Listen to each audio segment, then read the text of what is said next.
নমস্কার, সুন্দরবন ঘরকন্যা চ্যানেলে আরেকটা নতুন ভিডিওতে আপনাদেরকে স্বাগত জানাই। আর আজকে এই যে জাল ঘেরা হবে, এখান থেকে এদিক থেকে জালটা ঘেরা হবে, আর একটু এই গাছপালা বড় হয়েছে পরিষ্কার করা হবে। যেহেতু বর্ষার সময় খটাসের উৎপাত হয়, আর খটাসের থেকে বড় কথা আমাদের দিকে দিনের বেলা এত কুকুরের উৎপাত যে মুরগিগুলো মানে ছেড়ে একটুও মানে ঘরের দিকে কাজ করা যায় না। যেহেতু দেশি মুরগি একটু না ছেড়ে দিলে হয় না, তো সেই জন্য জাল ঘিরবো। আর আপনারা ভিডিওটা সম্পূর্ণ দেখতে থাকুন, আশা করি আপনাদের ভালো লাগবে। আর ভালো লাগলে একটা লাইক দেবেন আর চ্যানেলটিকে সাবস্ক্রাইব করে আমাদের চ্যানেলের পাশে থাকবেন। তো আগে এই গাছগুলো কয়েকটা ঝোপ জঙ্গল গাছ হয়েছে, এইগুলো আগে কাটবো। আর এই দিক থেকে কুকুর আসে, এখন ঘরের সামনের দিক থেকে কুকুর আসলে ঘরের দিকে মানুষ থাকে, তো তখন আমরা দেখতে পাই। ঘরের দিক থেকে যখন আসে তখন ওদিক থেকে কেউ না কেউ কারুর না কারুর চোখে পড়ে, তো সেই জন্য কুকুর তাড়িয়ে দেওয়া হয়। কুকুরগুলোর মাথায় এত বুদ্ধি যে এই ফাঁকা থেকে আসে, এই দিক কুকুরগুলো আসলে ঘরের পিছন সাইডটা থেকে কুকুর আসলে আমরা দেখতে পাই না। আর দেশি মুরগি তো একটু না ছেড়ে দিলেও হয় না।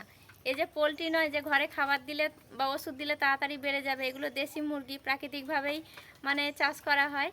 তো সেই জন্য একটু সকালের দিকে 1 ঘন্টা, বিকেলের দিকে একটু ছেড়ে দিলে এরা একটু বাইরের খাবারটা খায়, তখন আর এদের মানে ওষুধ টষুধ অতটা লাগে না।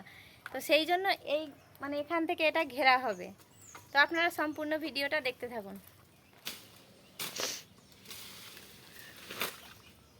এই ঝোপ জঙ্গলগুলো না কেটে দিলেও এইখানে এই যে এই বাস্তটার উপরে এই বাস্তটার উপরে বড় বড় সাপ আছে, সেই সাপগুলো আমাদের এদিকে চলে আসে। তো সেই জন্য এইগুলো একটু পরিষ্কার রাখবো। যেহেতু সবসময় আমি এই ঘরেও আসি, এই ঘরেও মুরগি আছে, এই ঘরেও দিনের বেলা রাত্রিবেলাও অনেক সময় আসতে হয়। সেই জন্য এই রাস্তাটা পরিষ্কার রাখলে যেতে আসতে সুবিধা হবে। আর বর্ষার সময় তো বেশি সাপের উৎপাত, ওই জন্য এই ঘাসগুলো আগে কেটে দিয়েছিলাম। তো কদিন আগে এই বর্ষা হচ্ছে, বর্ষার জন্য আবার মানে এই গাছগুলো আবার বেড়ে গেছে।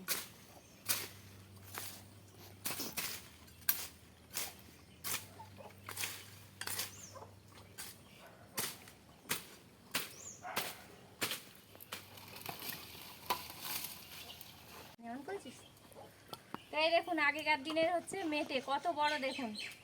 আগেকার দিনে এই মেটের মধ্যে মানে আমার দিদি শাশুড়িরা চাল রাখতো। তো এখন আর এটা কাজে লাগে না, সেই জন্য এই যে বাইরে আছে, কিন্তু এটা আস্ত আছে একদম ভালো, ওই জন্য বাইরেটাই আছে এটা।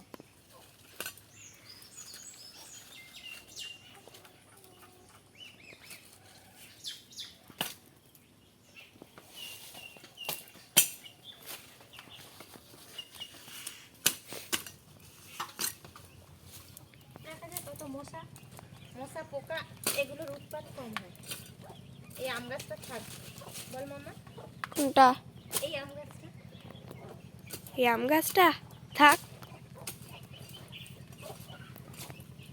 এই দেখো, এখান থেকে বলতে বলতে কুকুর এসছে। এই দেখুন, এই কুকুরগুলো এত মুরগি ধরে না, এই দেখুন। আর এরা ঘরের মধ্যে থাকে, এদের ছাড়ি না, অত ভয় নেই। এদেরও এখনো ছাড়া হয়নি, ছোটোর থেকে এরা এরকম ঘেরার মধ্যেই থাকে। কিন্তু এই বড়গুলোর একটু না ছাড়লে, আমরা এদিকে কাজ করছি বলে ওরা দেখে মানে ওদিক থেকে আসছে। কুকুরগুলো দেখেছে মুরগি ছাড়া আছে, আর ওরা টাইম জানে ঠিক মানুষ যখন একটু খেয়ে দিয়ে একটু রেস্ট নেবে, এদিকে কেউ থাকবে না, তো সেই সময়ই ওরা মানে আসবে, এসে মুরগি ধরার চেষ্টা করবে। তো দেখেছে আমরা এদিক থেকে আছি, ওরা ওই দিক থেকে ঘুরে তারপরে আসছে। তো এখন এই দিকটায় এই যে এইখান থেকে এইটা এদিকে যেহেতু এই ঘরটা আছে, আর এই নারকেল গাছ, এই যে নারকেল গাছটা আছে, এখান থেকে এইটা দিয়ে দিলে এদিক থেকে কুকুরটা আর আসতে পারবে না। যেহেতু পুকুরে এখন জল আছে, তো এইখান থেকে এটা আমি এখন মানে জালটা ঘিরে দেব। হ্যাঁ,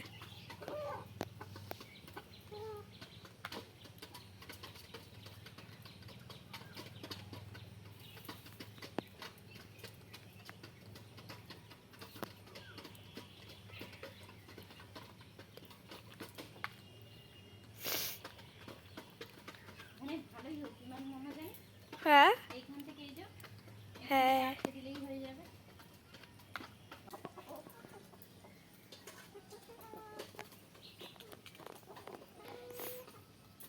ঘেরা কমপ্লিট হয়ে গেছে জাল, এখান থেকে এটা ঘিরে দিলাম। আর ওদিক থেকে আমি অন্যদিন ঘিরে দেব। তো এই ঘিরে দেওয়ার জন্য এই সাইড থেকে আর কুকুরটা আসতে পারবে না। আর এখন তো চারিদিকে জল, ভিডিওটা যদি আপনাদের ভালো লাগে একটা লাইক দেবেন, কমেন্টে জানাবেন, আর চ্যানেলটি সাবস্ক্রাইব করা না থাকলে চ্যানেলটিকে সাবস্ক্রাইব করে পাশে থাকবেন।